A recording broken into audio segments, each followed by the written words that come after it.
Hey everyone, so for a long time we've been waiting on Brook to finally get a fight in the Onigashima battle, and really finally get a real fight in the series in general, as out of all of the Straw Hats, Brook has yet to get a true, extended 1v1 battle.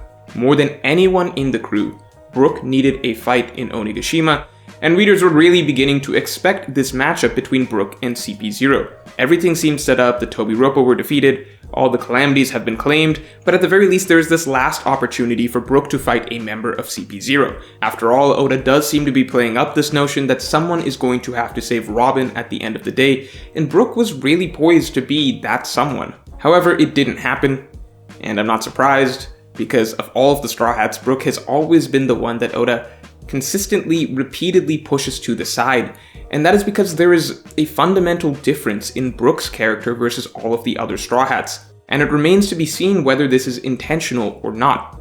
Now, many of you might be going crazy saying, what about Whole Cake Island? Brook was the MVP of Whole Cake Island.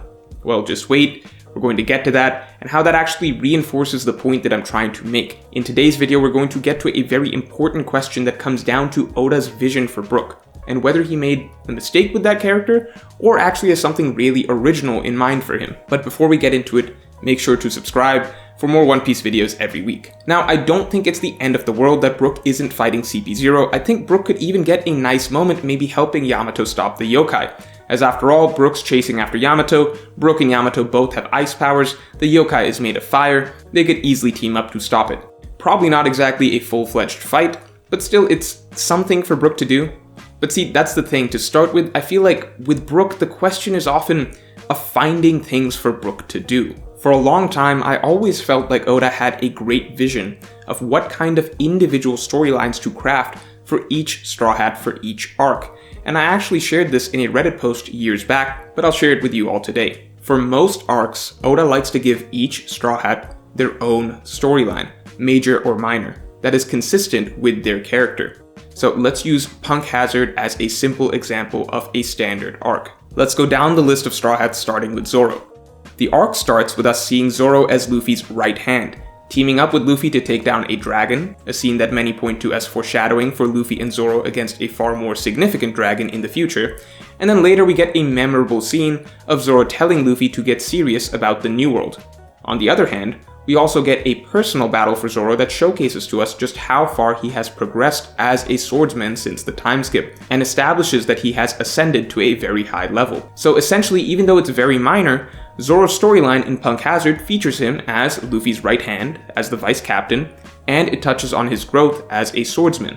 It's nothing major, it's very simple, but that's fine. The point is that even though it's minor, it's a storyline that's true to Zoro and his character. Oda consistently knows what to do with Zoro. He knows what a Zoro storyline looks like. Nami in Punk Hazard similarly also has her own story and motivations. She takes the lead role in the Giant Kids storyline, stemming from her desire to protect children as a throwback to her own past, which resolves with her putting her trust in a strong marine woman, similar to Bellemere. This very often is a trend with Nami in many arcs, her spurring action because of her compassion, as she is more compassionate than she lets on. Usopp has his usual storyline of coward to a hero, with his cowardice in full effect throughout the arc, all up until the pivotal scene comes where he makes a point about why in this moment he needs to stand his ground, and gives a speech about his faith in Luffy. Classic Usopp stuff. We see these similar beats of Usopp storylines in many arcs. Sanji, of course, the White Knight, Mr. Chivalry. Where everyone else is ready to leave Kinemon behind, Sanji can't bring himself to do so. He takes responsibility for this helpless man who wants to find his son. Restoring Kinemon's body is Sanji's first storyline for the start of the arc, and in the second half he yet again plays the role of noble rescuer, defending Tashigi and her marines. All fits a Sanji storyline. Chopper is in full-on doctor mode this arc. He takes the lead in the medical department as he tries to save the giant kids. As a doctor, we see his outrage and frustration with Caesar's twisted use of science. Being a kind-hearted doctor is a classic Chopper storyline that Oda regularly falls back on. And then we start getting to the more minor Straw Hats. With Frankie, it's true Frankie is kind of a gag character for much of this arc, acting as the cool robot and later rampaging in Chopper's body. However, ultimately, at least he does get to defend the ship and fully show off his Shogun form, all with the classic zaniness that we expect from Frankie's fights. Robin has nothing unique this arc, but she's at least coming off the back of an important Poneglyph storyline for herself in the previous Fishman Island arc. Not every Straw Hat gets their own storyline every arc, but my point is that at least I can point to some type of story for each Straw Hat that is unique to them, that fits their character, that you will at least see frequently come up across multiple arcs. As for most of his main characters, Oda has a vision for what makes sense to carve out in the narrative for each of them in a given arc. However, Brook is the exception. In Punk Hazard, Brook basically plays the role of an extra. He encounters Kinemon's torso, he helps Luffy, Zoro, Robin, and Usopp, and that's it. He's done. He gets put in various groups, and for the rest of the arc he is a supporting character in other people's stories. He runs with everyone else, he fights with everyone else, but he doesn't have a Brook story that highlights his character. And with Brook, this is kind of the case for him every arc. From Thriller Bark all the way till Zoe, Brook was literally, genuinely just an extra on the Straw Hat Pirates. Forget getting a full fight, there really wasn't much Oda had in mind for writing a Brook storyline, period. It's easy to forget, but before Whole Cake Island, there was a lot of discussion about how ignored Brook is. Whole Cake Island kind of just put a band-aid on that and made Brook go up in a lot of people's views, and most people quickly forgot that Brook has essentially been a background figure for the past 200 chapters, but I don't think it really fixed the core issue, which is that there's not a simple role for Brook to slot into during arcs. Even look at Wano, Oda has all the Straw Hats doing something unique to them in Act 2. Frankie's in charge of building their armada for the battle and finding blueprints. Sanji's being that chivalrous rescuer figure. Zoro's on his wandering swordsman kick. Robin's back to her roots on an information gathering mission. Chopper is continuing his growth as an independent leader that we saw in Whole Cake Island, plus some doctor stuff as a bonus. You can go down the list, and for the most part, everyone has something that feels true to them. And at this point in One Piece, I still don't know what story is true to Brook's character, because I don't think that has actually been established yet. Oda literally just had Brook hang out in a well for the entire Act 2. He popped in here or there in other people's stories, because that's kind of just all there is for him to do. What is the essence of a Brook story? Because I still don't know. And I think that there is a reason for that, which I will get to in a minute. First, I want to address Whole Cake Island. As I said, I don't actually think that Oda does not care about or forgets about Brook. I think Oda has strong awareness of how much Brook is sidelined, which is why Oda went out of his way to surprisingly give Brook so much in Whole Cake Island. After hundreds of chapters of nothing, Oda put in extra work to make Brook feel impactful. And you can even read lines right before Whole Cake Island starts, where it's almost self-referential, where they're picking out the team of who's going to the island, and it's like, Luffy, obviously, Nami, obviously, Chopper, obviously, Brook? Nah, don't need him. Followed by, stop leaving me out of things. Oda was well aware that Brook hadn't been getting love, and I definitely agree that Brook had some memorable scenes in Whole Cake Island, notably this one, as well as some important contributions, such as getting the Poneglyph rubbings or breaking the photo. Though of course in the end, breaking the photo didn't actually have any impact since it backfired, but I guess we can still give him credit for doing it. So I still think Whole Cake was a really good arc for Brook, but I didn't get the feeling that Oda pinpointed what was something really consistent that he can do with his character. Some purpose for Brook that is unique to him, or something character-wise to work with. Even the mission that Brook pulled off, which was a covert ops type role, that's really been Sanji's wheelhouse throughout the story. I didn't come away from Whole Cake feeling like there's something that Oda can reliably go back to with Brook to craft storylines for him for. And honestly, it might only be due to the fact that there were so few Straw Hats in Whole Cake that Brook really had a lot more room than usual to get those highlight moments that otherwise might have just gone to somebody else. Because by the time we're in Wano, Brook's back to just being dropped off in a well. And this is due to the possibility that Brook maybe the one Straw Hat that Oda might have only really had the starting and ending points in mind for as a character.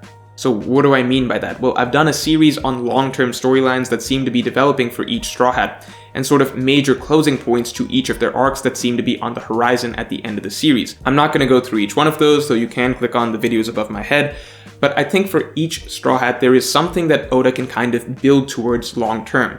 For example, we know Robin will learn the true history at some point.